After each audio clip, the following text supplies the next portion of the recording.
Let's take a look at retouching images. I'm just going to revert back out of this. And when you get a chance, when you get the file downloaded, pop into the folder called Liquify, and let's open up that image called facelift.psd. And once you get it open, you'll notice that there's actually two layers on there. There's the background, and then Levels 1 copy. That's actually the version that I sent to the client. So if you turn on the Levels 1 copy, you can see the after, what was sent into the client. There's the before, there's the after. And let's just quickly take a look at this. And what do you guys notice was done to this image here? Here's before, here's after. What do you see was done to it? Ah, the nose was pulled in a little bit. Yep, that's the Liquify tool. We'll talk about that. What else? The lines under the eyes. Wait a minute, they're still there. Here's the thing, when you're doing retouching, if it's meant to be more of a real people style, real people would be like a real estate agent or a business person. Ideally, if they were to look at the photograph, they wouldn't even know that any work had been done to it. They would just think, oh, what a great photographer. That's me. That's exactly how I look, just bright and refreshed. If it's a fashion image, all the rules are out the window. You can make it look as blurry as the client wants. If the model doesn't recognize themselves when you're done, that's fine. But with real people style, it should look as though there's been no retouching done to it. The teeth were lightened a little bit. We'll take a look at that. The Liquify around the cheeks. Also, she's got that mole underneath her lip there. If someone has like a birthmark, a mole, a scar, something permanent, should you just go in and remove it? No, unless they specify. If they say, oh, can you get rid of my mole? Okay. But it has been toned down, so we'll talk about that when we get to opacity and stuff. When you're doing your retouching, should you do it directly on the background layer?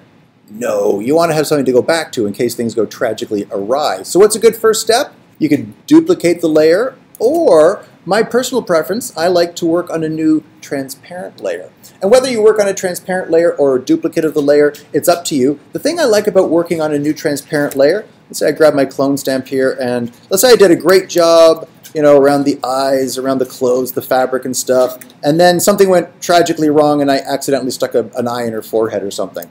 If you're doing a duplicate of the background layer, you would have to go back to the background, copy, bring it to the top, paste it back in. By working on a transparent layer, there's all the retouching I did on the eye, under the eyes, around the, everything you did was fantastic. Oh no, the eye was terrible. If you just grab the eraser, or E, on the keyboard, you can, okay, bring the opacity up, you can get rid of that problem area. And here's how it looks in real life. There's, okay, the retouching is great under the eyes, the fabric, all that kind of stuff, except there's an eye on the forehead. Hit E, erase that, hit S, you're back to your clone stamp, and you're ready to continue on as though nothing happened. Can anyone see a problem with this if you're doing Liquify later?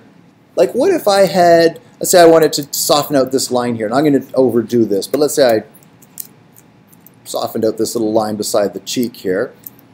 And then I went in afterwards and I liquefied my background layer. I could accidentally liquefy that image right out from underneath the retouching. The retouching is just kind of floating on top there, and if I were to liquefy and I push this cheek in, I could accidentally liquefy it right out from underneath the retouching. I'll show you a way to get around that. That used to be a bit of an issue, and what I used to do was once I was done all the retouching and everything, if I was going to liquefy, I would make a merged copy of everything and then liquefy that, which kind of stopped me from being able to go back to some of the stuff before that. But they've given us a way around that. We'll talk about that once we get to the liquefying.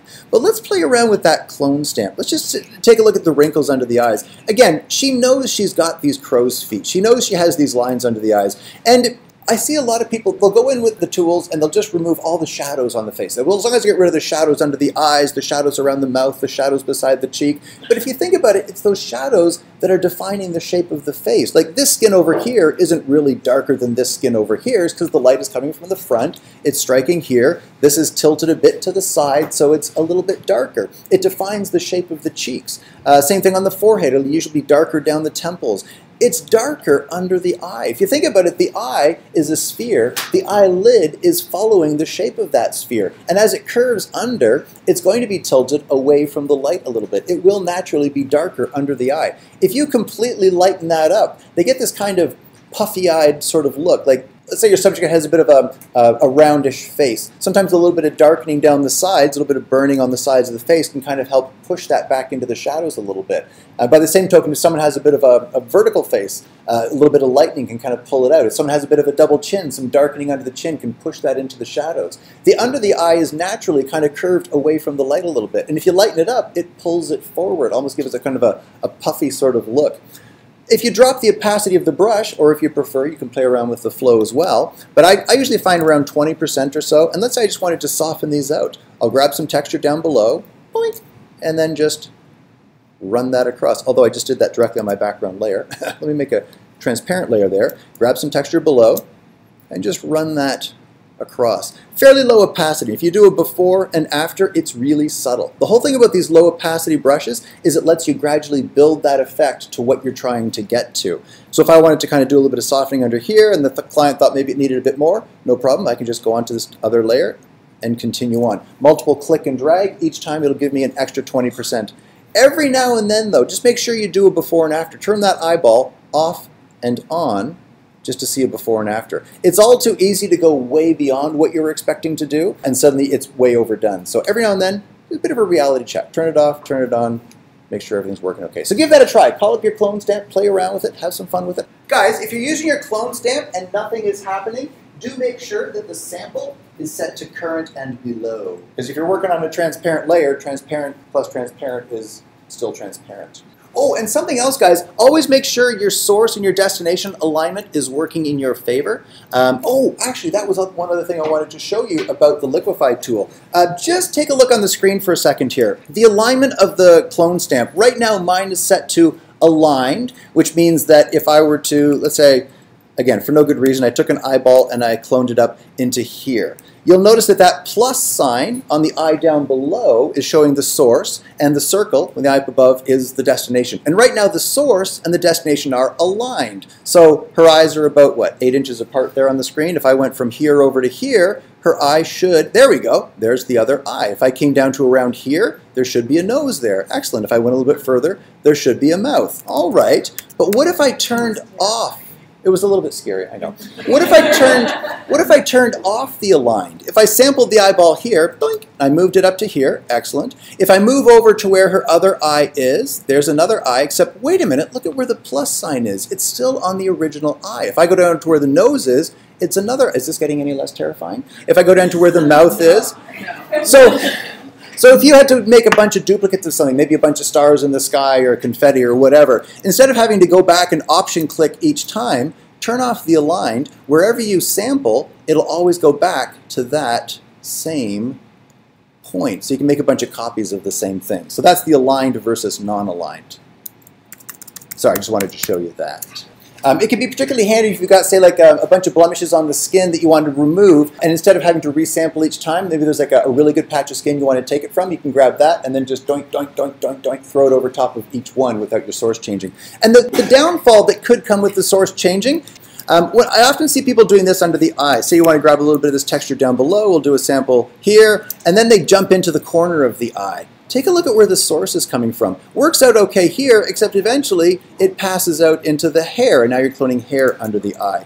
Go from straight below to straight up. And I see people doing the other stuff where they'll say, I'll sample here, and they start cloning, and suddenly they're cloning a nose underneath the eye. And people don't typically have noses under their eyes. All right? Okay, so guys, let's just quickly take a look at the crow's feet up on the side here. There's a few options you could do with that. Like, as with anything in Photoshop, there's probably 1,000 options you could do with that. I find if you're in a bit of a hurry, you can do the same sort of deal. Just grab something down below and just, whoops, okay, that's 100%.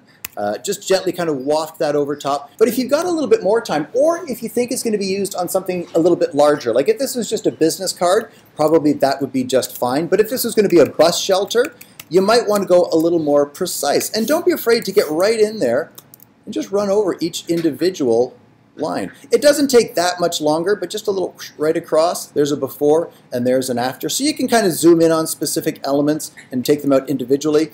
If you want to play around with the other healing tools, remember we looked at the healing brush, the spot healing brush. One of the downsides of the clone stamp is it is very literal. If I wanted to remove these little blemishes down here, you'll notice there's a gradient across the neck here. We've got darker, lighter. If I grabbed from here and through over, that comes out a little bit too light. If I grab from here and through over, that comes out a little bit too dark. If I go perpendicular to the gradient, I should be okay.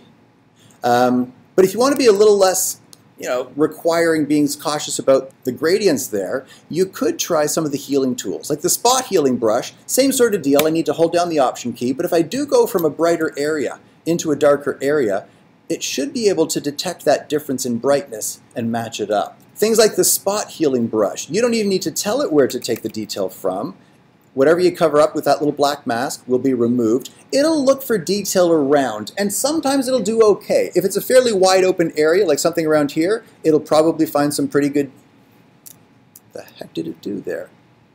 Okay, it'll add some weird texture. Let me just get rid of that. There we go. Sometimes it'll do okay. Sometimes, though, let's say I decide I want to get rid of this whole thing underneath the eye. Like I said, typically you don't want to completely get rid of dark lines under the eyes, but if you did, this tool will sometimes make some odd decisions as to where it's going to be grabbing detail from. Remember, you guys know what an under eye is supposed to look like. You guys know what a nostril, what a cheek looks like. The software, for now, doesn't. So for things like this, I still find the clone stamp is about the best way to go. Like let's say I wanted to soften these lines beside the nose here.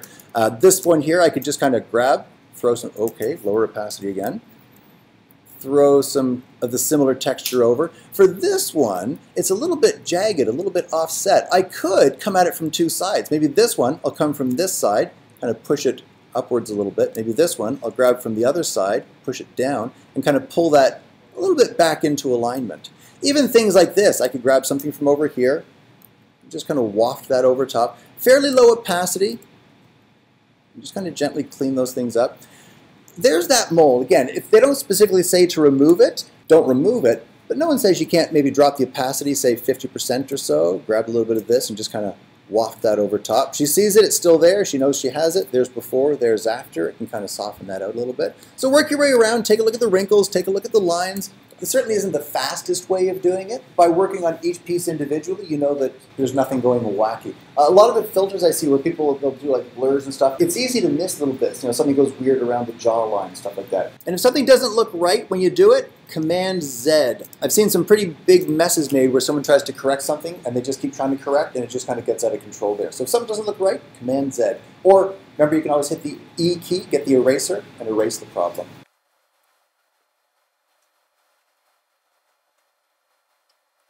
Remember to every now and then turn that retouching layer off and on. See it before and after. Make sure you haven't taken any areas too far.